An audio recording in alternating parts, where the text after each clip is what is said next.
Hello students, welcome to Tiwari academy. तो अब हम प्रश्नावली 3.2 आरंभ करेंगे। चलिए उसके प्रथम प्रश्न को पढ़ लेते हैं। यहाँ पर आपको दिया हुआ है कि निम्नलिखित प्रश्न में 5 अन्य त्रिकोणमितीय फलनों के मान ज्ञात कीजिए। और आपके पास दिया हुआ है cos x बराबर माइनस का 1/2 और आपको बोला गया है x जो आपके पास यहाँ पर कोण है वो एक तीसरे चतुर्थांश में स्थित है। तो देखिए सबसे पहले तो आप ये समझ लीजिएगा कि आपके पास 6 त्रिकोणमितीय फलन होते हैं। एक होता है आपके पास साइन, एक होता है कॉस, एक होता है टेन, फिर आपके पास कॉट आएगा, फिर सेक और फिर कॉसेक होता है। तो यहां से देखिए आपके पास 6 त्रिकोणमितीय फलन है और आप देख रहे हैं आपको कॉस का मान तो दिया हुआ है, कॉस एक्स अर्थात कॉस जो त्रिकोणमितीय फलन है और एक्स आपके पास कोण है। तो अब आपको बाकी पांचों त्रिकोणमितीय फलनों के मान ज्ञात करने हैं। तो देखिए सबसे पहले तो आप जानते हैं कि साइन जो आपके पास होता है वो आपके पास लंब बटे कर्ण आता है और कॉस आपके पास आ जाएगा आधार बटे कर्ण। और आप देख रहे हैं टेन का मान आपके पास होता है साइन बटे कॉस, या आप बोल सकते हैं कि लंब बटे आधार। और देखिए कॉट जो होता है वो टेन का व्युत्क्रम होता है अर्थात 1/10 हो जाएगा। इसी तरीके से सेक को आप 1/cos लिख सकते हो क्योंकि ये कॉस का व्युत्क्रम होता है, और कोसेक को 1/sin में लिख सकते हो आप। तो आपको देखिए ये तो समझ में आ गया कि sine cos tan cot sec cosec किसी त्रिभुज के आधार पर कैसे निकाले जाते हैं, क्योंकि लंब कर्ण और आधार ये तो किसी एक त्रिभुज में ही आएंगे। तो देखिए सबसे पहले इसको हम पहले मेथड से हल करेंगे इस प्रश्न को। तो यहां पर आप देखो आपको cos x बराबर -1/2 दिया गया है। अब माइनस चिन्ह को आप छोड़ दीजिएगा, वो माइनस चिन्ह तो इसलिए लगा गया है क्योंकि x तीसरे चतुर्थांश में है और आप जानते हैं तीसरे चतुर्थांश में cos हमेशा ऋणात्मक होता है। तो अभी आप देखिए cos x का मान आपके पास 1/2 दिया है और cos x आपके पास होता है आधार बटे कर्ण, अर्थात आधार और कर्ण का अनुपात आपके पास 1/2 दिया है। तो अगर आप एक समकोण त्रिभुज बनाएंगे और अगर आप इस कोण को x बोल दें तो आपके पास आधार और कर्ण का अनुपात 1/2 है, अर्थात अब आप आधार को k बोल सकते हैं तो कर्ण को आप 2k बोल देंगे। तो इसी तरीके से अगर आपने इस त्रिभुज को जैसे ए बी सी बोला तो आपके पास ए सी का स्क्वायर आ जाएगा ए बी का स्क्वायर माइनस बी सी का स्क्वायर, क्योंकि ये तो पाइथागोरस प्रमेय हम यहां पर लगा सकते हैं। तो यहां से आपके पास ए सी का स्क्वायर आ जाएगा ए बी का स्क्वायर अर्थात 4k square minus B C का स्क्वायर अर्थात k स्क्वायर। तो देखिए ए सी का स्क्वायर आपके पास आ जाएगा 3k स्क्वायर, और यदि आप ए सी निकालेंगे तो आपके पास √3 गुणा k आ जाएगा। तो देखिए आपने ए सी भी निकाल लिया, ये आपके पास √3 गुणा k आ गया।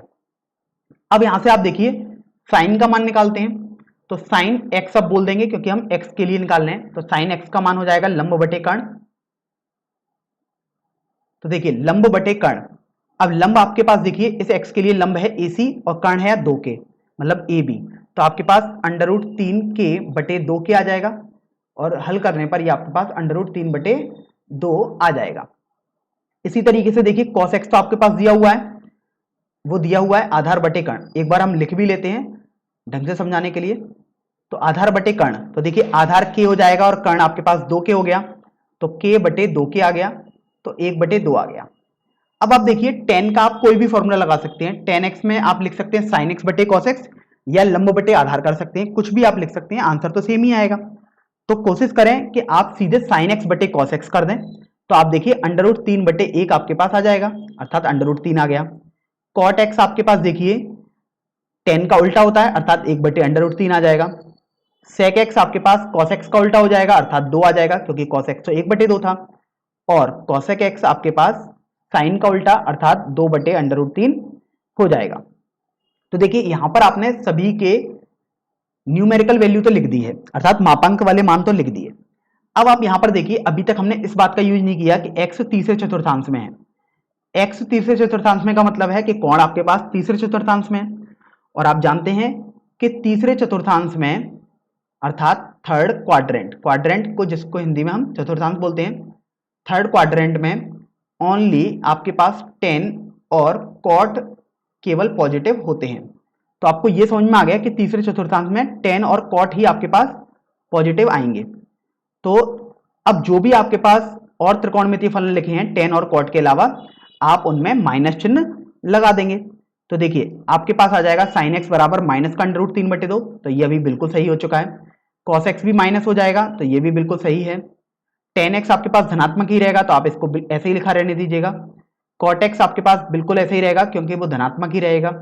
सेक एक्स भी -2 आ जाएगा और कॉसेक एक्स भी माइनस चिन्ह लग जाएगा। तो ये आपके पास देखिए 6 त्रिकोणमितीय फलन आपने लिख दिए, जिसमें आप बोल सकते हैं कि कॉस एक्स तो आपको पहले से भी दिया था, तो आपने बाकी बचे 5 त्रिकोणमितीय फलन निकाल दिए।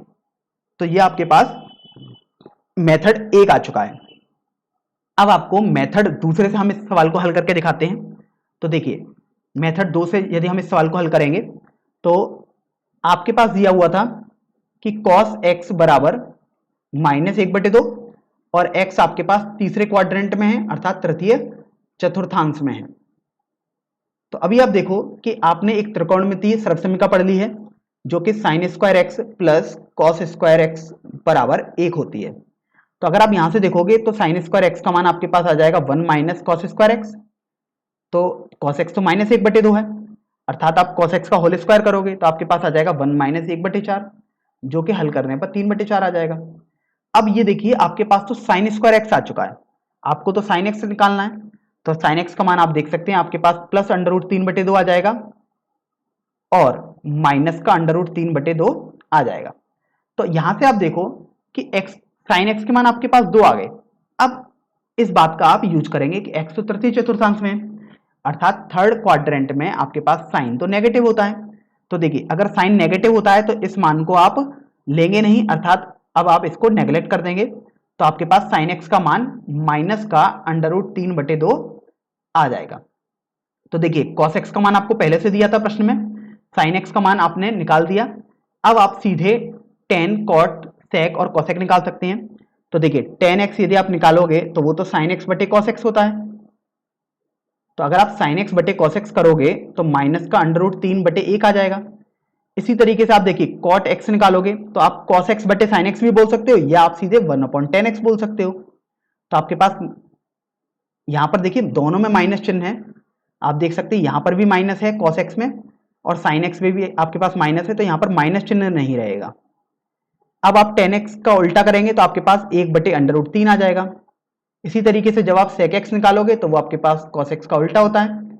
अब cos x -1/2 है तो sec x -2 आ जाएगा और cosec x यदि आप निकालना चाहेंगे तो वो आपके पास sin x का व्युत्क्रम होता है, तो आपके पास ये माइनस का 2/√3 आ जाएगा। तो आप देख सकते हैं इस तरीके से आपने बाकी बचे 5 त्रिकोणमितीय फलन भी निकाल दिए। तो आप देखिए अगर आप मेथड 1 से किए गए आंसर को मिलाएं मेथड 2 से किए गए आंसर से तो आपके पास मान सेम ही आ रहा है। चलिए अब हम प्रश्न संख्या 2 पर बढ़ लेते हैं। प्रश्न संख्या 2 में आपको दिया हुआ है कि निम्नलिखित प्रश्न में 5 अन्य त्रिकोणमितीय फलनों का मान ज्ञात कीजिए और आपको बोला गया है कि sin x का मान तो 3/5 है और x आपके पास दूसरे चतुर्थांश में है। तो देखिए सबसे पहले कि अब हम इसको किसी भी मेथड से एक ही मेथड से हल करेंगे, आप चाहें तो मेथड 1 या मेथड 2 किसी से भी कर सकते हैं। मैं यहां पर मेथड 2 से हल कर देता हूं क्योंकि वो थोड़ा आसान भी है। तो देखिए sin x का मान आपको मिल गया 3/5 और आपको यह भी समझ में आ गया कि x दूसरे चतुर्थांश में है, अतः आपने यहां पर लिख दिया सेकंड क्वाड्रेंट। अब आप पहले तो ये देख लीजिएगा सेकंड क्वाड्रेंट में आपके पास कौन कौन से त्रिकोणमितीय मान धनात्मक होते हैं। तो आप जानते हैं सेकंड क्वाड्रेंट में आपके पास केवल साइन और कॉसेक धनात्मक होंगे केवल, तो यहां पर मैंने ओनली भी लिख दिया। अब आप ये देखो sin x का मान तो 3/5 है और आपने त्रिकोणमितीय सर्वसमीका एक पढ़ी थी कि sin square x plus cos square x बराबर 1। तो अब आप यहां से cos x का मान निकालना चाहेंगे क्योंकि sin x का तो आपको पता है पहले ही, तो cos स्क्वायर एक्स आपके पास हो जाएगा 1 माइनस साइन स्क्वायर एक्स। तो देखिए 1 माइनस 9/25 आ जाएगा यहां से, तो cos स्क्वायर एक्स का मान आपके पास 16/25 आ जाएगा, अर्थात cos x का मान आप देख रहे हैं या तो -4/5 आ जाएगा या 4/5 आ जाएगा आपके पास। लेकिन अब आप देखिए अब आप इस भाग का यहां पर यूज करेंगे। x आपको बोला गया था सेकंड क्वाड्रेंट में अर्थात द्वितीय चतुर्थांश में, तो जब भी आपके पास कोई कोण द्वितीय चतुर्थांश में होगा तो वहां पर केवल साइन और कोसेक ही धनात्मक होंगे, अर्थात कॉस तो आपके पास ऋणात्मक आएगा। तो आप इस मान को तो लेंगे, इस मान को आप नेग्लेक्ट कर देंगे, अर्थात इस मान को आप कंसीडर ही नहीं करेंगे। तो cos x का मान देखिए आपके पास -4/5 यहाँ से आ चुका है। अब आपके पास बाकी मान निकालना काफी आसान हो जाएगा, क्योंकि देखिए tan x का मान यदि आप निकालेंगे तो वो आपके पास sin x बटे cos x होता है, तो आपके पास 3/-4 आ जाएगा, या आप लिख सकते हो -3/4। अगर आप cot x निकालोगे तो आपके पास tan x का व्युत्क्रम अर्थात -4/3 आ जाएगा। sec x निकालोगे तो आपने सीखा था कि ये फॉर्मूला तो 1/cos x होता है, तो आपके पास -5/4 आ जाएगा। और cosec x आपके पास 1/sin x अर्थात 5/3 आ जाएगा। तो इस तरीके से आपने बाकी के 5 त्रिकोणमितीय फलन निकाल दिए हैं। अब हम प्रश्न संख्या 3 को हल करते हैं। यहां पर भी आपको देखिए दिया हुआ है कि निम्नलिखित प्रश्न में 5 अन्य त्रिकोणमितीय फलनों का मान ज्ञात कीजिए, और आपके पास cot x दिया गया है 3/4 और x आपके पास तृतीय चतुर्थांश में स्थित है। तो देखिए अगर आपके पास cot x दिया गया है 3/4 और आपको बोला गया है कि x आपके पास तृतीय चतुर्थांश में है, अर्थात आप लिख सकते हैं थर्ड क्वाड्रेंट में। क्वाड्रेंट अर्थात हिंदी में चतुर्थांश ही होता है। तो आपको यह समझ में आता है कि तीसरे चतुर्थांश में आपके पास केवल tan और cot ही धनात्मक होते हैं। तो आपने ये तो समझ में आ गया। तो अभी आप ये देखो कि cot x का मान तो आपके पास आ गया, तो आपने एक cot x वाली एक सरसंख्या भी पढ़ी थी जिसमें cot x का यूज आ रहा हो। तो आपने पढ़ी थी कि cosec स्क्वायर x आपके पास 1 प्लस cot स्क्वायर x के बराबर होता है। ये आपको कंठस्थ भी होनी चाहिए थी। तो अभी cosec स्क्वायर x आपके पास आ जाएगा 1 प्लस cot स्क्वायर x आपके पास देखिए 9/16 आ जाएगा। तो जब आप इसको हल करोगे तो आपके पास ये 25/16 आ जाएगा। तो यहां से आपके पास cosec x का मान -5/4 आ जाएगा और 5/4 भी आ सकता है। लेकिन आप देखिए कि x तो तृतीय चतुर्थांश में है, अर्थात वहां पर तो केवल tan और cot ही धनात्मक होते हैं, अर्थात cosec x आपके पास ऋणात्मक आएगा। तो आप 5/4 को यहाँ पर नेग्लेक्ट कर देंगे, या आप बोल सकते हैं कि आप इसको कंसिडर ही नहीं करेंगे। तो cosec x का मान आपके पास -5/4 आ गया। तो अगर आपको cosec x मिल गया तो आप तुरंत sin x लिख सकते हैं, क्योंकि वो तो आपके पास 1/cosec x ही होता है। तो यहां से ये आपके पास आ जाएगा -4/5। इसी तरीके से अगर आपके पास cosec x आ चुका है, sin x आ चुका है और cot x आ चुका है, तो देखिए आप tan x भी लिख सकते हैं, और वो आपके पास आ जाएगा sin x/cos x, और आप उसको लिख सकते हैं 1/cot x के बराबर भी। तो देखिए ये आ जाएगा 1/cot x अर्थात 4/3। तो अभी आप ये देखिए tan x का मान तो आपके पास 4/3 आ गया। अब आपको cos x निकालना है, cos x। तो देखिए cos x यहां से आप देखेंगे तो आपके पास आ जाएगा tan x/sin x। तो देखिए tan x आपके पास ये है और sin x आपके पास ये आ चुका है। तो अभी आप देखेंगे कि आपके पास आ जाएगा -3/5। तो देखिए cos x भी आ गया। अब आपको केवल sec x बचा निकालने को, और sec x आप जानते हैं 1/cos x के बराबर होता है, अर्थात cos x का व्युत्क्रम होता है। तो ये यहां से आपके पास -5/3 आ जाएगा। तो इस तरीके से आप देख सकते हैं कि आपने बाकी के पांचों त्रिकोणमितीय फलनों के मान भी ज्ञात कर लिए हैं। चलिए अब हम प्रश्न संख्या 4 पर बढ़ते हैं। प्रश्न संख्या 4 में आपको बोला गया है कि निम्नलिखित प्रश्न में 5 अन्य त्रिकोणमितीय फलनों के मान ज्ञात कीजिए, और आपको sec x दिया गया है 13/5 के बराबर।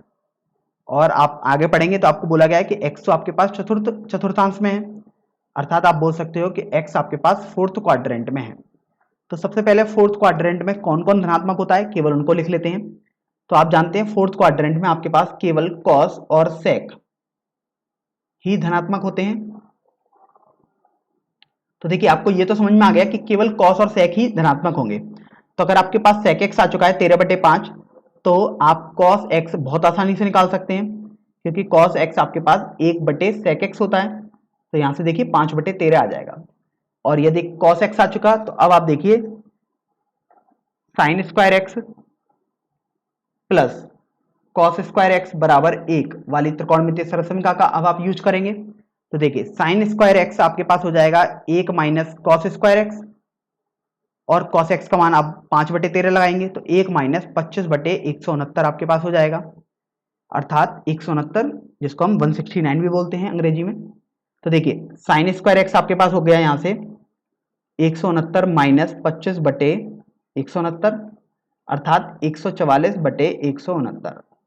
तो यहां से आप देखिए कि साइन एक्स का मान आपके पास आ जाएगा माइनस का 12/13 और 12/13 भी आ सकता है। तो अब आप ये देखो कि x तो आपके पास चतुर्थांश में था, अर्थात साइन एक्स आपके पास नेगेटिव होना चाहिए। तो माइनस 12/13 तो आपके पास बिल्कुल सही आया है, लेकिन अब आप इस 12/13 को कंसिडर नहीं करेंगे, अर्थात नेग्लेक्ट कर देंगे, क्योंकि ये तो धनात्मक आया है और आपको तो पता था कि x यदि फोर्थ क्वाड्रेंट में है तो साइन एक्स नेगेटिव आना चाहिए। तो देखिए अब आपके पास साइन एक्स भी आ चुका, आपने कॉस एक्स भी निकाल लिया और सेक एक्स तो आपको दिया हुआ ही था। तो अभी आप टेन एक्स निकालेंगे। टेन एक्स आप जानते हैं साइन एक्स बटे कॉस एक्स के बराबर होता है। तो देखिए साइन एक्स बटे कॉस एक्स यदि आप करोगे तो आपके पास आ जाएगा माइनस का 12/13 और बटे 5/13। तो आप देखिए 13 से 13 तो आपके पास कैंसिल हो जाएगा, तो यहां से टेन एक्स का मान आपके पास माइनस का 12/5 आ जाएगा। इसी तरीके से अब आप कॉट एक्स निकालेंगे, तो आप जानते हैं कि वो तो टेन एक्स का व्युत्क्रम होता है, तो ये आपके पास माइनस का 5/12 आ जाएगा। और अंत में आपके पास बचा है कॉसेक एक्स निकालने को। तो देखिए कॉसेक एक्स आप जानते हैं 1/sin x होता है, तो ये आपके पास हो जाएगा माइनस का 13/12। तो इस तरीके से आपने देखा कि आपने सभी पांचों अन्य त्रिकोणमितीय फलनों के मान ज्ञात कर लिए हैं। तो अब हम प्रश्न संख्या 5 को हल करते हैं। यहां पर आपको दिया हुआ है कि निम्नलिखित प्रश्न में 5 अन्य त्रिकोणमितीय फलनों का मान ज्ञात कीजिए, और आपके पास tan x दिया गया है -5/12 और x आपको बोला गया है कि दूसरे चतुर्थांश में है। तो सबसे पहले तो आपको जो दिया गया है आप वो लिख लीजिएगा, tan x बराबर माइनस का 5/12 और आपको दिया गया है कि x दूसरे चतुर्थांश में है, अर्थात आप लिख सकते हो कि x belong to second quadrant. Quadrant अर्थात हिंदी में चतुर्थांश ही होता है। तो देखिए सबसे पहले हम दूसरे चतुर्थांश में देख लेते हैं कि कौन कौन से मान आपके पास धनात्मक होते हैं। तो आप देखते हैं कि केवल ओनली साइन और कॉसेक ही आपके पास केवल धनात्मक आएंगे द्वितीय चतुर्थांश में, बाकी सभी मान आपके पास ऋणात्मक होते हैं। तो अभी आप ये देखो कि tan x का मान तो आपके पास माइनस का 5/12 आपने लिख दिया। अब आप देखिए कि आपने जो 3 त्रिकोणमितीय सर्वसमीकरण पढ़ी थी उनमें tan x कौन सी वाली त्रिकोणमितीय सर्वसमीकरण में आता है। तो आप पाएंगे कि ये तो आपके पास sec स्क्वायर x बराबर 1 प्लस tan स्क्वायर x वाली सर्वसमीकरण हो जाएगी। तो यहां से अब आप sec स्क्वायर x का मान निकालेंगे। तो देखिए sec स्क्वायर x आपके पास हो जाएगा 1 प्लस tan स्क्वायर x, अर्थात tan x का आपको वर्क करना होगा, तो ये 25/144 आ जाएगा। और जब आप इसको हल करोगे तो 144 प्लस 25/144 आ जाएगा। तो यहां से देखिए आपको sec स्क्वायर x मिल गया 169/144। इसका मतलब ये हुआ कि sec x का मान आपके पास या तो 13/12 आ जाएगा या -13/12 आ जाएगा। लेकिन आपने देखा कि x तो सेकंड क्वाड्रेंट में था, अर्थात वहां sec x तो नेगेटिव होना चाहिए, तो ये मान को आप नेग्लेक्ट कर दोगे तो आपके पास -13/12 बिल्कुल सही मान हो जाएगा। तो यहां से आपको देखिए sec x का मान मिल गया -13/12। तो अब आप cos x का मान बहुत आसानी से निकाल सकते हैं, क्योंकि cos x आपके पास 1/sec x हो जाएगा। तो यहां से ये आपके पास माइनस का 12/13 आ जाएगा। तो देखिए आपने sec x cos x निकाल दिया और tan x आपको पहले से ही दिया था। तो आप जानते हैं कि tan x बराबर तो आपके पास sin x बटे cos x होता है। तो यहां से आपके पास देखिए sin x का मान हो जाएगा tan x गुणा cos x, और देखिए tan x और आप cos x का गुणा करोगे तो आपके पास मिल जाएगा 5/13 के बराबर। तो देखिए आपने यहां से sin x भी निकाल दिया। अब केवल आपके पास cot x और cosec x बचा है निकालने को। तो देखिए cot x ये होता था tan x का व्युत्क्रम, तो tan x आपके पास -5/12 है, तो cot x आपके पास हो जाएगा माइनस का 12/5। और अंत में cosec x हम निकालेंगे, तो cosec x आपके पास होता था 1/sin x के बराबर, अर्थात sin x का व्युत्क्रम। तो देखिए sin x तो आपके पास आ चुका है 5/13, तो cos x आपके पास हो जाएगा 13/5। तो इस तरीके से आपने बाकी के पांचों त्रिकोणमितीय फलनों के मान ज्ञात कर दिए। चलिए अब हम अगले प्रश्न पर बढ़ते हैं, प्रश्न संख्या 6 पर। इसमें आपको बोला गया है कि मान ज्ञात कीजिए और आपको बोला गया है कि साइन 765 डिग्री का आपको मान निकालना है। तो सबसे पहले तो आप ये देखिए कि आपके पास जो प्रश्न है वो साइन 765 डिग्री है। तो देखिए आपने एक फॉर्मूला पढ़ा था कि यदि आपके पास साइन में डिग्री में अगर कोई मान दिया है तो 2 पाई गुणा 360 सॉरी n गुणा 360 डिग्री करके दिया हो प्लस थीटा लिखा हो तो वो आपके पास हमेशा साइन थीटा के बराबर आ जाता है। तो अभी आप यहां से ये देखो कि ये जो 765 डिग्री है इसको आप लिख सकते हो साइन 720 डिग्री प्लस 45 डिग्री, और आप देखिए आप इसको लिख सकते हो साइन 720 डिग्री को आप 2 गुणा 360 डिग्री प्लस 45 डिग्री लिख सकते हैं। तो अभी देखिए ये वाली फॉर्म और ये फॉर्म तो आपको बिल्कुल सेम दिख गई क्योंकि n तो यहां पर एक पूर्णांक था। तो आपको देखिए साइन n गुणा 360 प्लस थीटा वाली फॉर्म दिख गई यहां से, तो आपके पास सीधे मान साइन थीटा के बराबर हो जाता था, अर्थात यहां पर आपके पास साइन 45 के बराबर सीधे मान आ जाएगा। और आप साइन 45 जानते हैं बिल्कुल स्टैंडर्ड मान होता है, 1/√2 के बराबर हो जाएगा। इसका मतलब साइन 765 डिग्री आपके पास 1/√2 हो जाएगा। चलिए अब हम अगले प्रश्न पर बढ़ते हैं, प्रश्न संख्या 7 पर। तो देखिए इसमें आपको दिया हुआ है कि मान ज्ञात कीजिए और आपको बोला गया है इसका मान निकालना है, वो है कॉसेक माइनस में 1410 डिग्री। तो देखिए सबसे पहले तो आपने एक फॉर्मूला पढ़ा था, आपको कंठस्थ भी होना चाहिए। कॉसेक माइनस थीटा आपके पास माइनस कॉसेक थीटा होता है, अर्थात ये जो माइनस चिन्ह होता है वो बाहर आ जाता है। तो ये तो आपको बिल्कुल ध्यान रखना है। तो आप देखिए आपको बोला गया था कॉसेक माइनस 1410 डिग्री निकालने को, तो आप इस माइनस चिन्ह को बाहर कर देंगे इस फॉर्मूले से, तो आपके पास हो जाएगा माइनस का कॉसेक 1410 डिग्री। तो देखिए आपने ये तो लिख दिया। अब आप यहां से ये देखो कि 1410 डिग्री आपके पास देखिए 360 का यदि आप 4 बार गुणा करोगे माइनस 30 डिग्री बनना है, क्योंकि 360 गुणा 4 आपके पास 1440 डिग्री होता है, माइनस 30 डिग्री हो गया। तो अभी आप इसको लिख सकते हो माइनस कॉसेक 4 गुणा 360 डिग्री माइनस 30 डिग्री। तो अभी आप देखिए कि आपने एक फॉर्मूला और भी पढ़ा था कि यदि आपके पास कॉसेक n गुणा 360 डिग्री माइनस थीटा लिखा हो तो आप उसे माइनस का कॉसेक थीटा लिखते हैं, क्योंकि जब भी 360 लिखा होता है तब आप किसी भी पर दूसरे त्रिकोणमितीय मान में चेंज नहीं करते हैं।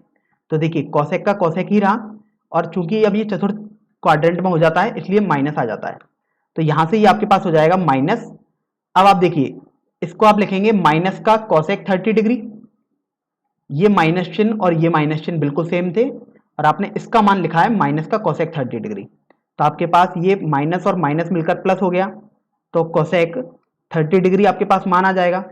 और आप जानते हैं वैसे तो ये स्टैंडर्ड मान है, आपको कंठस्थ भी होना चाहिए, तो ये 2 के बराबर आ जाएगा। अगर आप कहीं भूल भी जाते हैं कॉसेक 30 डिग्री को आप लिख सकते हैं 1/साइन 30 डिग्री, तो ये आपके पास हो जाएगा 1/1/2 अर्थात 2 के बराबर। तो आप कैसे भी निकाल सकते हो, आपका मान 2 ही आएगा। तो ये तो हमने इस मान को एक मेथड से निकाल लिया, यहां पर मैं लिख देता हूं मेथड 1। अब हम दूसरे मेथड का यूज करेंगे। तो दूसरे मेथड से सिखाने का उद्देश्य केवल यही है कि कुछ छात्र कुछ अलग चीज लगाएंगे, जैसे यहां पर हमने कुछ अलग लगाया था वो कुछ अलग लगाएंगे। तो हम देखते हैं उससे हम कैसे हल करेंगे। तो देखिए यहां पर आपको दिया हुआ था कॉसेक, मेथड 2 लिख देता हूं, कॉसेक माइनस 1410 डिग्री। तो अभी आप ये देखो कि आप इसको लिख सकते हो माइनस का कॉसेक 1410 डिग्री, क्योंकि ये माइनस चिन्ह तो बाहर चला जाएगा, कॉसेक की प्रॉपर्टी होती है ये तो अभी आपके पास देखिए माइनस कॉसेक 1410 डिग्री बचा। अब आप इस 1410 डिग्री को देखिए लिख सकते हो माइनस कॉसेक, आप इसे 1080 प्लस, देखिए अगर आप 330 इसमें जोड़ देंगे तो आपके पास आ जाएगा। तो अभी आप ये देखो कि 1080 डिग्री प्लस 330 डिग्री तो आपने लिख दिया, तो माइनस कॉसेक, अब ये देखिए ये आपके पास हो जाएगा 3 गुणा 360 डिग्री प्लस 330 डिग्री। तो आपने एक फॉर्मूला भी पढ़ा था उसको रिकॉल कर लेते हैं कि यदि आपके पास कॉसेक n गुणा 360 प्लस थीटा होगा तो आप उसे कॉसेक थीटा ही लिख देते थे। तो देखिए इसका अब आप यूज करेंगे, तो अभी आपके पास ये माइनस कॉसेक 330 हो जाएगा,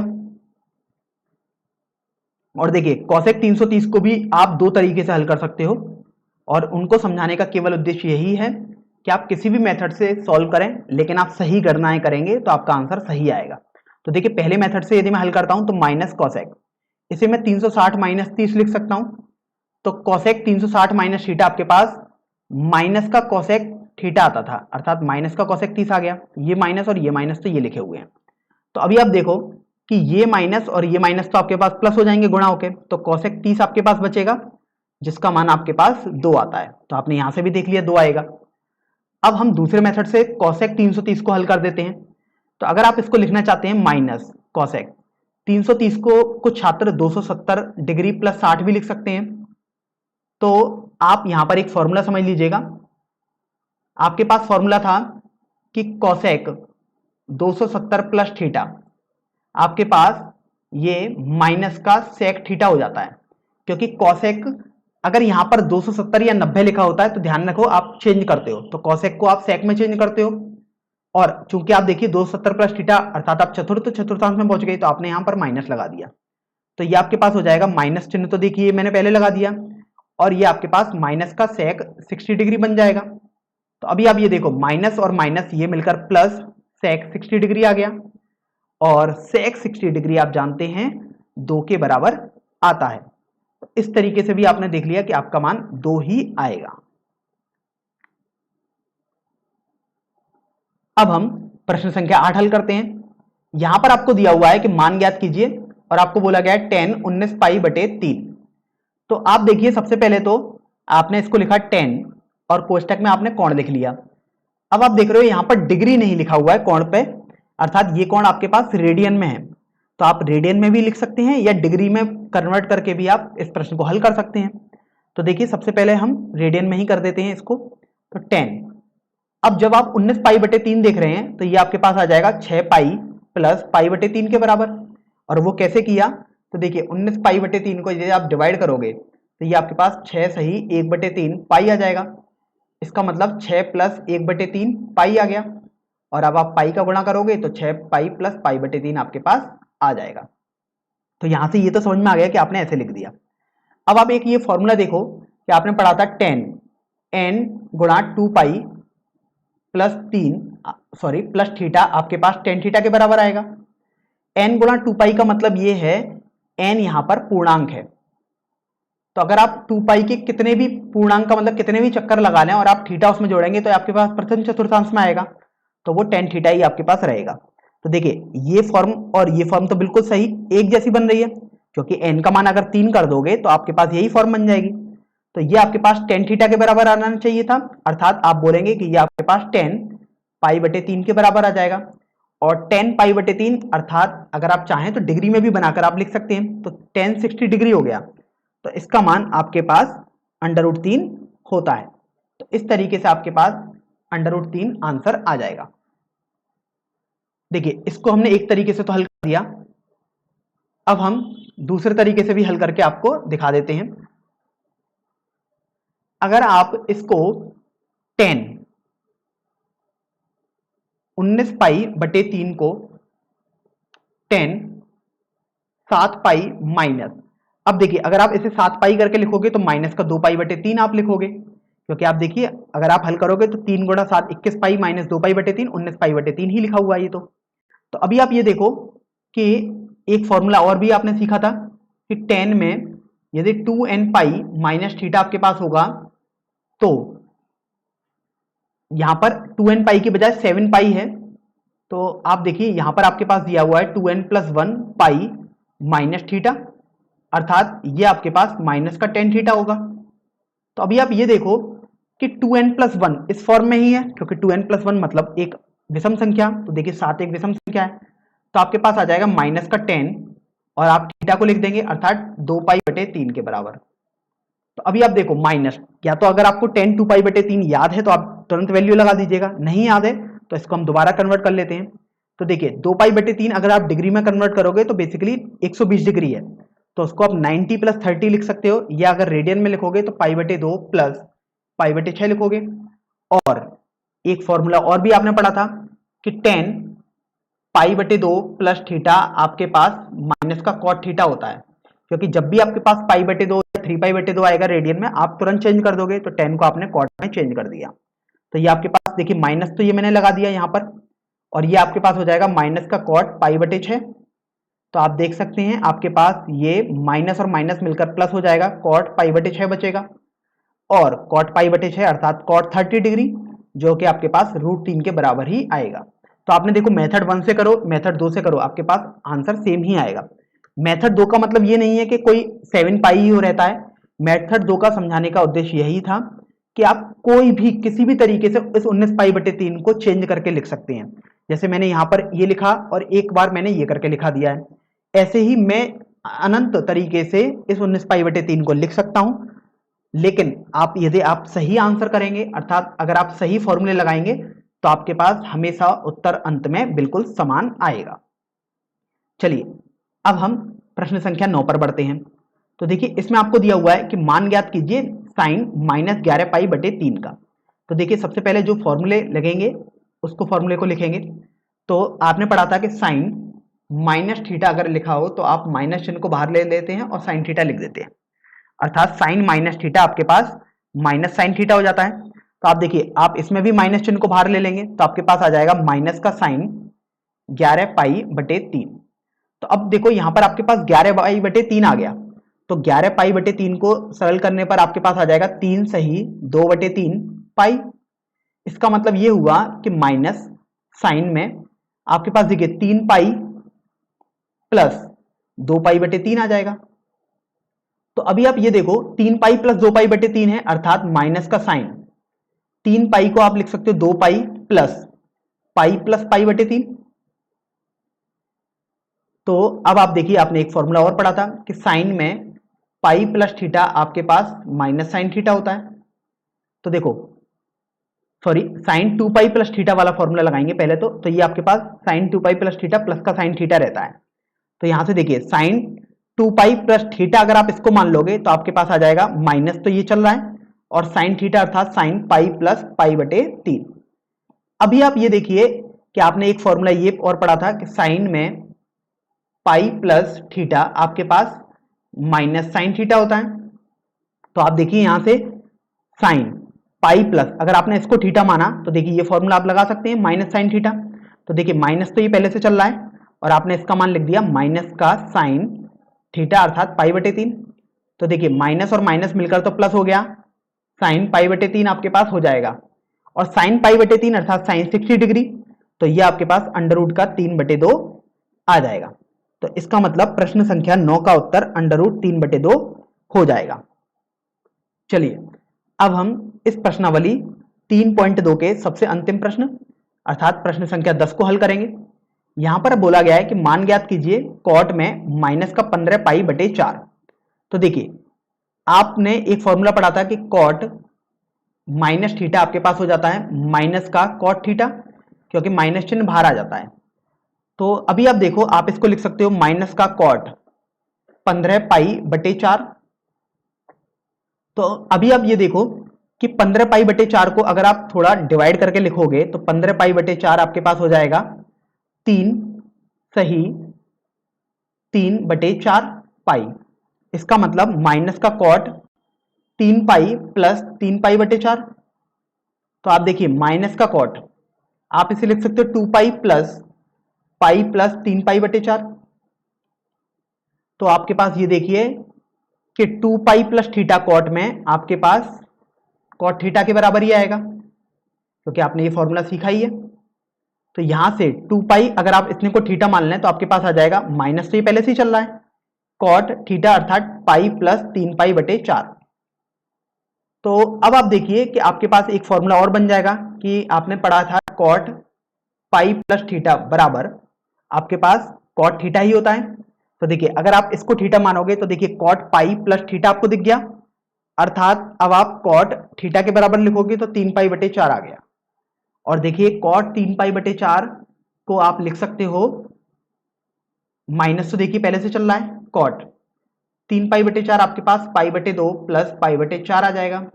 अब यहां पर यह संदेह हो सकता है कि हमने कैसे पहचाना कि पाई/2 प्लस पाई/4 लिखेंगे। तो आप देखिए ऐसे समझ सकते हैं कि 3π/4 को यदि आप डिग्री में कन्वर्ट करोगे तो 135 डिग्री आएगा। तो 135 को आप 90 + 45 लिख सकते हो। तो 90 को मैंने π/2 लिखा और 45 को π/4 लिख दिया। तो आपके पास देखिए एक फॉर्मूला आपने और पढ़ा था कि कॉट में π/2 + थीटा आपके पास -tan थीटा के बराबर आएगा। तो यहां से देखिए π/2 + थीटा अगर मैं इसको मान लेता हूं तो ये माइनस कॉट π/2 + थीटा आ गया। तो देखिए माइनस चिन्ह तो पहले से ही चल रहा है। अब आप इसको लिखेंगे माइनस का tan π/4 और आप देख सकते हो माइनस और माइनस तो आपके पास ये प्लस हो जाएगा गुणा होके। तो आपके पास केवल बचेगा tan में π/4 और आप tan π/4 का मान जानते हैं, एक स्टैंडर्ड मान होता है, इसका मान 1 हो जाएगा। तो इस तरीके से आपका इस प्रश्न का उत्तर 1 आ जाएगा। अब देखिए मैंने एक तरीके से तो ये बता दिया, अब मैं इस माइनस का कॉट 3π/4 को किसी दूसरे मेथड से भी हल करके आपको बता देता हूं। तो देखिए आप इसको लिख सकते हो माइनस, तो चल ही रहा है कॉट। अब 3π/4 को आप पाई माइनस π/4 भी लिख सकते हैं। तो एक फॉर्मूला और भी आपने पढ़ा था कि कॉट में पाई माइनस थीटा आपके पास माइनस का कॉट थीटा होता है। तो आप देखिए आपके पास ये हो जाएगा, माइनस तो देखिए पहले से चल रहा है और ये आ गया माइनस का कॉट π/4। फिर देखिए माइनस और माइनस तो प्लस हो गया, तो आपके पास कॉट π/4 ही बचा और कॉट π/4 का मान आप जानते हैं, एक स्टैंडर्ड मान 1 आएगा। तो आपने देखा चाहे आप यहां से निकालें चाहे दूसरे तरीके से निकाल लें, आंसर हमेशा सेम ही रहता है।